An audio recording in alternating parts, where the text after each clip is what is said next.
for your, I don't know which one is for which one, okay, but this is one is for the aluminum,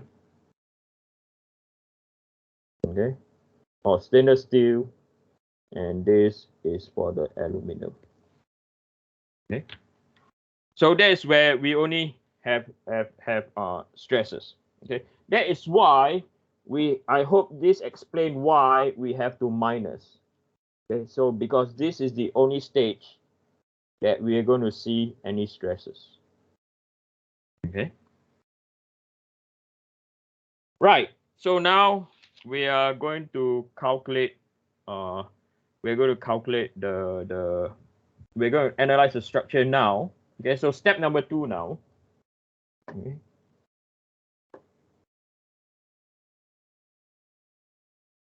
Step number 2.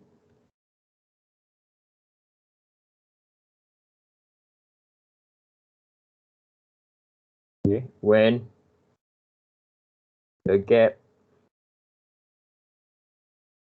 is equal to 0. Okay. So when the gap is equal to 0, what will happen now is this is actually happening. Okay, and I'll use color over here. Okay, so I'll use green for stainless for aluminum. Okay, so this is for aluminum, and then I'll use orange for stainless steel.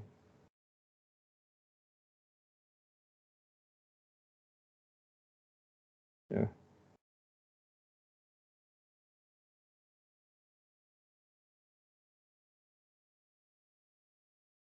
Okay, so 2 different color. So orange. This is stainless steel. Okay. So we are now going to determine this. So once it contact, right, the aluminum, which I'm going to use in green now.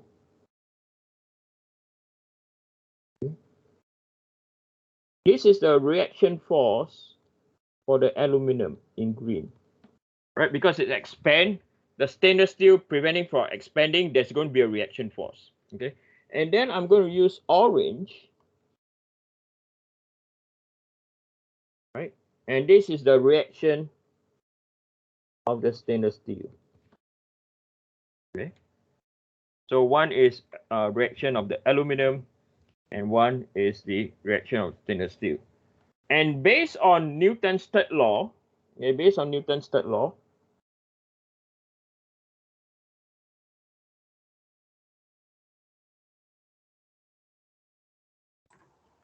right?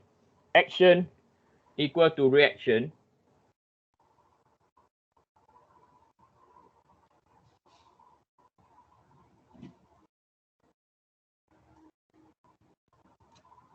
Same in magnitude.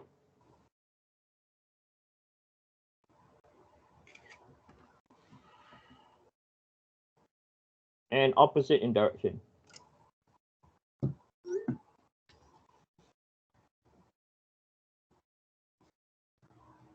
Okay, when opposite in direction.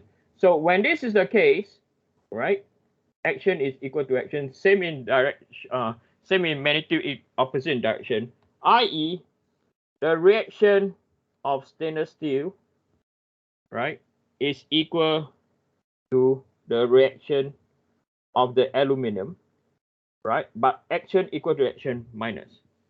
But both of them, right? But both of them will generate.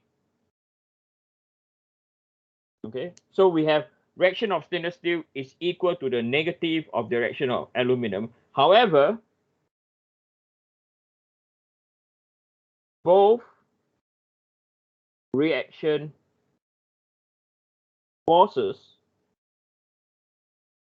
will generate compression. Yes or no? Right? If you look at the aluminum, right? It will generate compression of the aluminum. If you look at the reaction force of the stainless steel, it will generate a compression stress on the stainless steel. So from here, we can formulate, okay, we can formulate the deflection using deflection equal to PL over what? AE now. Okay. So the deflection due to the redundant load, okay, is equal to, so both of them, I'm going to call it as reaction R. Okay, so reaction of stainless steel is equal to reaction of aluminum. I'm going to call them R, okay, neither positive or negative, because we know that both will generate what? Compression. Okay, so we are going to have minus R. So we are going to look at aluminum first. So the length of aluminum is 0.3. Divide by the area of the aluminum is equal to 2000 times 10 to the power minus 6. And then Young's modulus of aluminum is 75 times 10 to the power 9. Now, both are in compression. Okay, that's why I minus again, right? Because for deflection, positive is in tensile, negative is in compression. So this will be, so next is the stainless steel. So for stainless steel is 0.25, right? Divide by the cross-sectional area is 800. And the length, the Young's modulus is 190. Okay. So when you add both of them up, so 0.3 divided by 2000, power minus 6 divided by 75 power 9 is equal. So this is minus 2 times 10 to the power minus 9 R. Okay, and then minus again 0.25 divided by 800 power minus 6 divided by 190 power 9 is equal to 1.645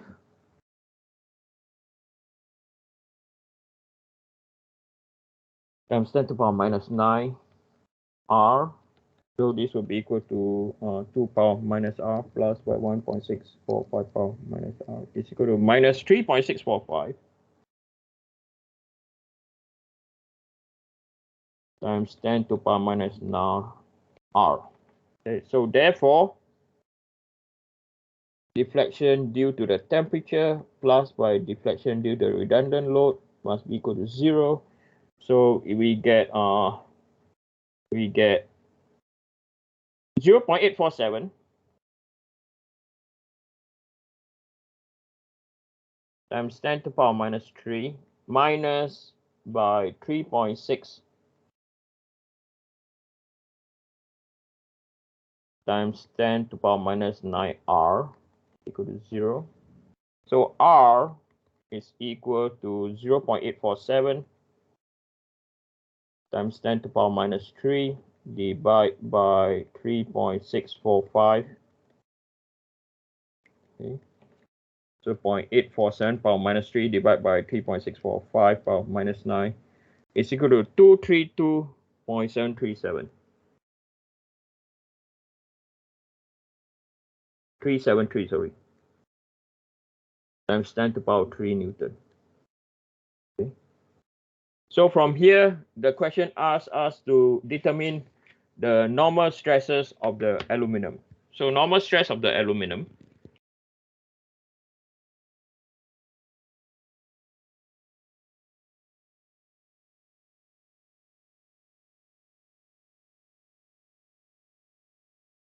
So this is equal to, so both are in compression, right? So minus 232.373 times 10 power 3 divided by the cross-sectional area is 2000.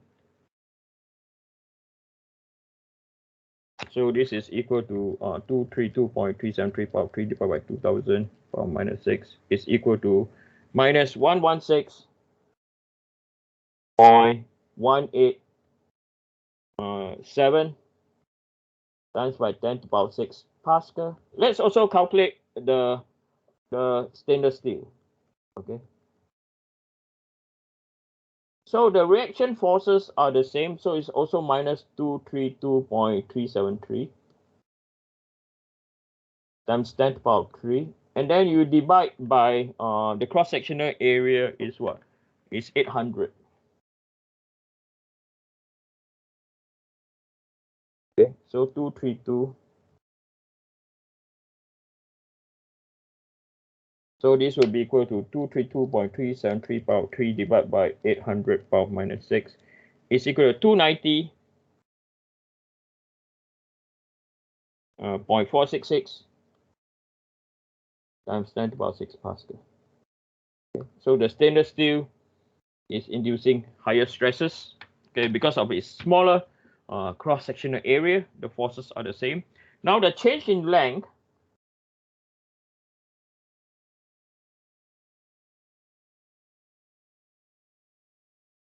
we're going to calculate the change in length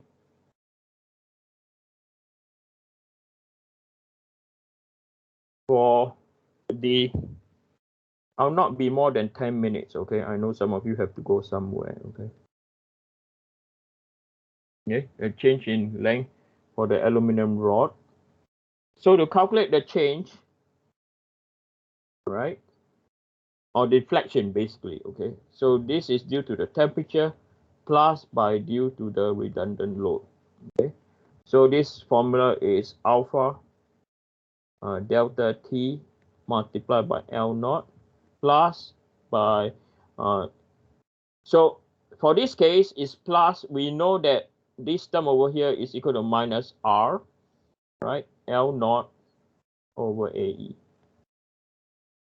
Okay, because it's going to induce what? Compression. That's why we also put a minus down here. It's going to induce a compression.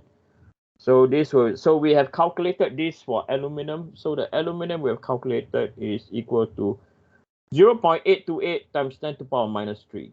Okay, so 0.828 times 10 to the power minus 3 plus, okay, so this is equal to minus 232.373 times by 10 to the power minus 6. The original length is for the aluminum is 0.3 divided by the cross-sectional area, which is to the power of 3. Oh, 6. Sorry, plus 6. You wrote to the power of 3 before. Which one? 828, right? 232.373 times 10 to the power of 3. Oh, it's 2 power of 3. Oh, thank you. I thought it was 6. No, thank bro. you. Times 10 to the power of 3. And then divide by area. So area is equal to 2000 times 10 to the power minus 6. And the Young's modulus is 75. So this will be equal to 0.828 plus by minus 232.373 power of 3 times by 0.3 divided by 2000 power of minus 6 divided by 75 power of 9. So it's equal to minus 464.746 times 10 to the power minus 6. So this will be equal to 0.828 power of 3 plus by the answer is equal to 0.828 power of minus 3 divided by minus by 464.746 power of minus 6. So the change in length is equal to 0.363 times 10 to the power minus 3 meter. Now the question is how do we know that this is correct or wrong? Can anyone tell me, is this a good answer? Does the answer sound reasonable? Anyone? And if it is, why? I think you're all tired already again. It's correct because it is less than what? 0.5. millimeters. Okay, it's valid. If you get more than 0.5, then that's where it's wrong, because the gap is only what? The gap is only 0.5. Okay. Okay. With that, I'm going to stop the lecture now. So the homework has been posted. Okay. And likewise, you're going to get a quiz made available on Monday at 6 p.m. and you have to complete by Friday 23:59. My piece of advice is don't wait to the very late. Okay. Don't wait until close to the end of, or don't do your quiz on a Friday. Okay, it's dangerous. I will stop recording now.